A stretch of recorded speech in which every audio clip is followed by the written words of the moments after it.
I stand on existing protocol, Your Excellencies, ladies and gentlemen. And this is the outcome statement from the Continental Youth Consultation to the 11th High-Level Dialogue on Democracy, Human Rights, and Governance Trends, Prospects, and Challenges. The African Governance Platform has institutionalized the Continental Youth Consultation prior to the High-Level Dialogue, with the theme of the 2022 consultation being the roles and perspectives of young people in reversing unconstitutional changes of government.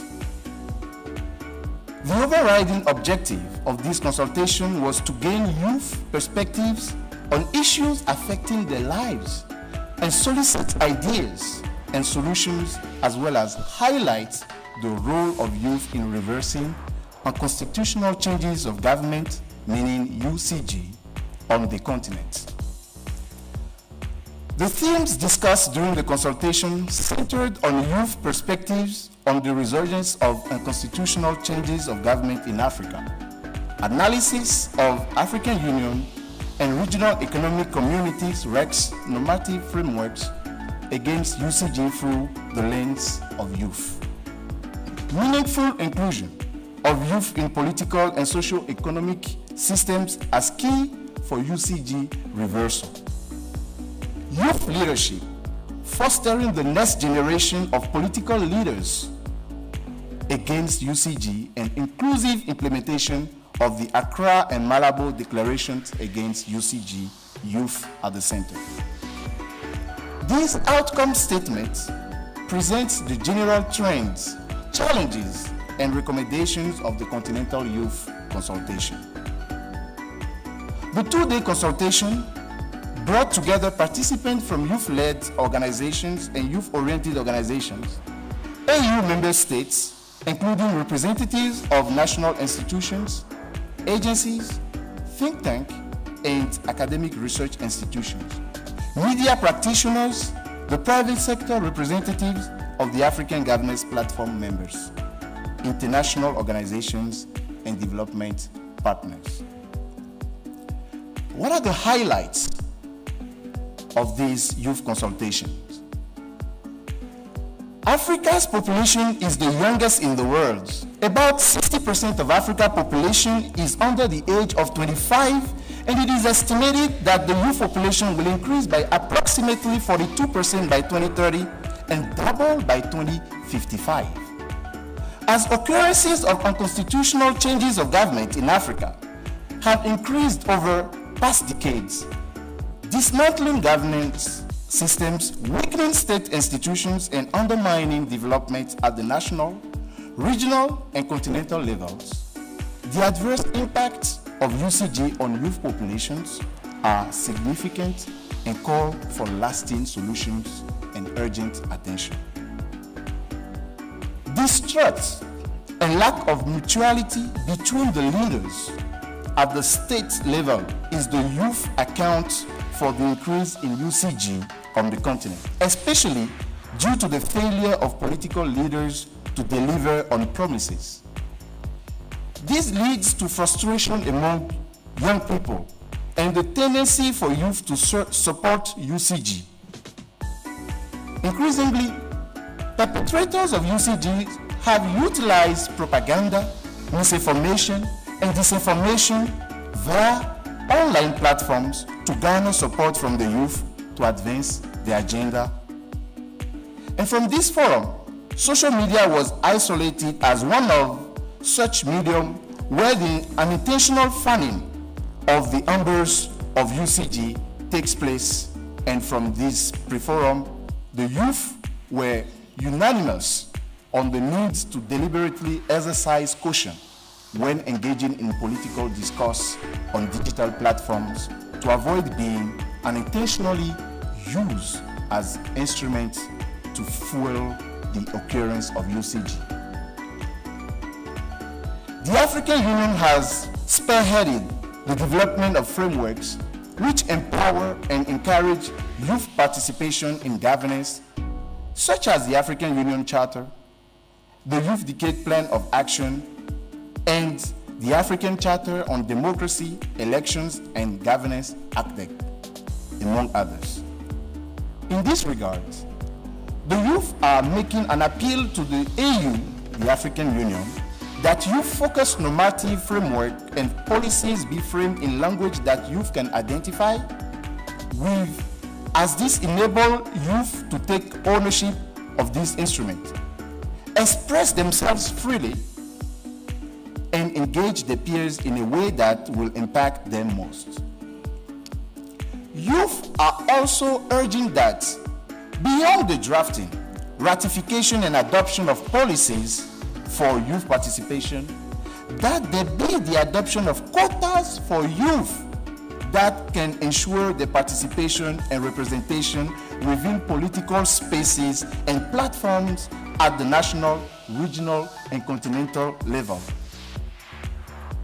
And that is why we spoke about it during the summit, that it's hard time for Africa to start practicing positive discrimination in favor of youth, like Africa did for women and gender.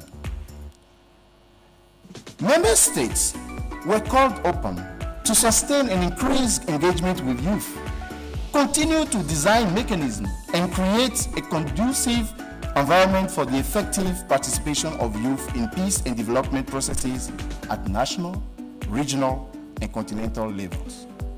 This will promote the important role and contribution of youth in the promotion of democracy, good governance, sustainable peace, security, and development in the continent.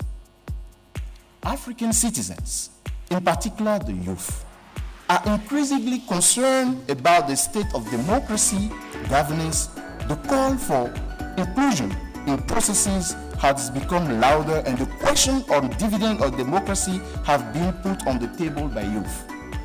The youth appeal to the African Union to increase its absorption capacity in spaces of youth, for youth inclusion in all aspects of governance, particularly in civic training, to increase the number of youth that are trained and empowered to effect change within member states. Although national youth councils have the potential to ensure effective youth participation in governance processes, these councils, however, struggle to function in many African countries due to lack of funding, politicization, and being led and driven by non-youth. In this regard, youth call on member states to support the operations of national youth councils at the different levels through financial and technical assistance, and for member states to establish programs targeting youth groups to strengthen their understanding of the country's constitution, as well as train young people to utilize constitution to sustain democratic governance. Proliferation of fake news was also noted as a challenge that charges the atmosphere, as there are many young people that have acted based on false information. Coupled with fake news is the challenge of propaganda, which is eagerly consumed by an uniform audience. Member states are encouraged to provide training to young people on assessing the authenticity of information to counter the use of misinformation, disinformation, and propaganda by perpetrators of UCG. As youth, we have agreed to effectively participate in governance processes, especially via online political activism, which is not limited to geographical spaces, in order to build the critical mass to contribute in addressing UCG. And also, we avail ourselves within our local spaces and also seek to requisite capacity building to become useful citizens with or without a leadership position. The youth in Africa understand democracy in practical terms of the protection of civil liberties, youth participation in decision-making, transparent of and credible voting processes in elections, and governance reforms. Ladies and gentlemen, during the youth consultation, it was clear that young people should pursue and advocate for the ratification and domestication of protocols and normative frameworks which will intensify the voice of young people at a continental level.